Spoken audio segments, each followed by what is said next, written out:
దుబ్బాక నియోజకవర్గంలోని అన్ని గ్రామాల్లో పెండింగ్ సమస్యల పరిష్కారంతో పాటు మౌలిక వసతులు కల్పించడం, అభివృద్ధి పనులను పూర్తి చేయడమే లక్ష్యంగా కృషి చేస్తున్నట్లు ఎమ్మెల్యే కొత్త ప్రభాకర్ రెడ్డి అన్నారు. ఎల్నినో ప్రభావంతో ఈ ఏడాది వర్షపాతం తక్కువగా ఉండే అవకాశం ఉన్నందున రైతులు అప్రమత్తంగా ఉండాలని సూచించారు. అధిక నీరు అవసరమున్న వరి సాగుకు బదులుగా తక్కువ నీటితో సాగయ్యే ప్రత్యామ్నాయ పంటలపై దృష్టి పెట్టాలని రైతులకు విజ్ఞప్తి చేశారు. సిద్దిపేట జిల్లా అక్బర్పేట బోంపల్లి మండల కేంద్రంలోని రైతు వేదికలో మండల స్థాయి అధికారులతో నిర్వహించిన సమీక్షా సమావేశంలో రాష్ట్ర SC ST commission chairman Bakki వెంకటయ్యతో కలిసి ఎమ్మెల్యే కొత్త ప్రభాకర్ రెడ్డి ముఖ్య అతిథిగా పాల్గొన్నారు. ఈ సందర్భంగా వివిధ శాఖల అధికారులతో గ్రామాల్లో నెలకొన్న సమస్యలపై చర్చించి వాటి పరిష్కార మార్గాలను సూచించారు. ఈ సందర్భంగా ఆయన మాట్లాడుతూ రైతులు ఆయిల్ ఫామ్ సాగుపై మరింత దృష్టి సారించాలని సూచించారు.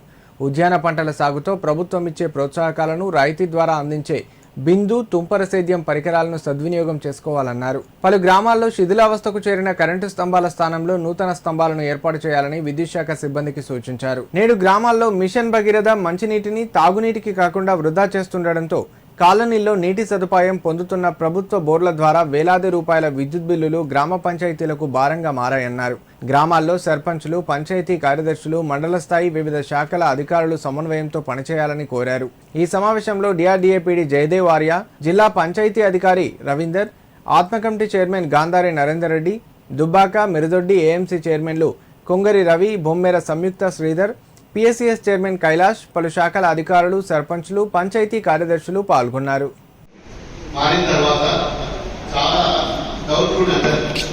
ఆ డౌట్ అన్ని కూడా 318 రకాల ప్రభుత్వం ఇచ్చే పథకాలు ఉన్నాయో దాంట్లో ఒక్కొక్క పథకం గురించి క్లియర్ గా మనకి ఎంత అవసరం ఉంటాయో అన్ని విషయాలు కూడా గుర్తంగా జయదేవ్ గారు కూడా చెప్పడం జరిగింది.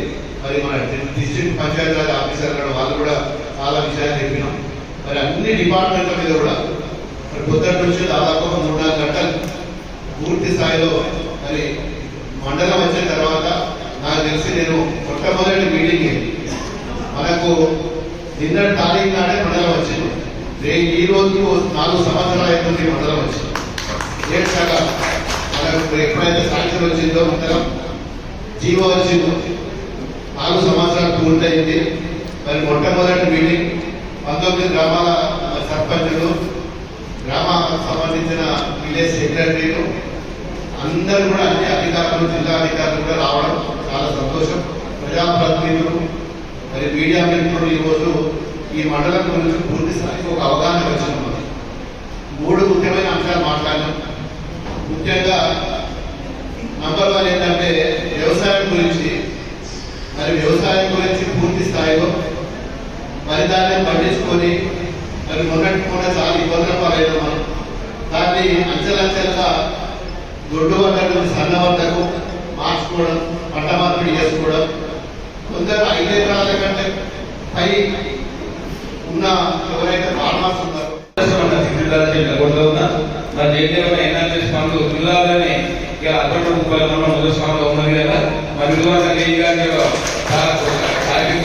ఎంతో కష్టపడు మన దగ్గర హృదయం తెలియజేస్తూ ఉన్నాను.